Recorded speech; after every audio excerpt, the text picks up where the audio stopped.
मला असं वाटतं की अलीकडच्या काळामध्ये राहुल गांधी यांनी सलीम जावेद यांच्याशी संपर्क साधून त्यांच्याकडनं एक स्क्रिप्ट लिहून घेतलेली आहे। अतिशय मनोरंजनात्मक अशा प्रकारची स्क्रिप्ट आहे। ती सगळीकडे ते मांडतायत। याच्यानी मनोरंजनापलीकडे काहीच होत नाही। एकही गोष्ट त्यांच्याकडे फॅक्च्युअल नाही। सगळ्या गोष्टी कपोकल्पित त्या ठिकाणी ते मांडतायत। आणि सगळ्यात महत्त्वाचं ते एकीकडे म्हणतात की वोटर लिस्ट मध्ये प्रॉब्लेम आहे। आम्हालाही मान्य आहे, आम्ही तर इतके वर्ष झाले सांगतोय। आमची मागणी होती की कॉम्प्रिहेन्सिव्ह रिव्हिजन करा।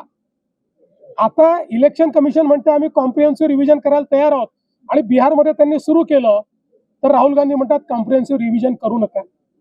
मग त्यांना नेमकं हवं काय आहे? त्यामुळे त्यांना कॉम्प्रिहेन्सिव्ह रिव्हिजनही माहिती नाहीये आणि वोटर लिस्टमधले प्रॉब्लेमही माहिती नाहीये। त्यांना केवळ आपल्या हारण्याकरता काही ना काही कारण शोधून काढायचं आहे। ते कारण त्यांनी शोधून काढलेलं आहे।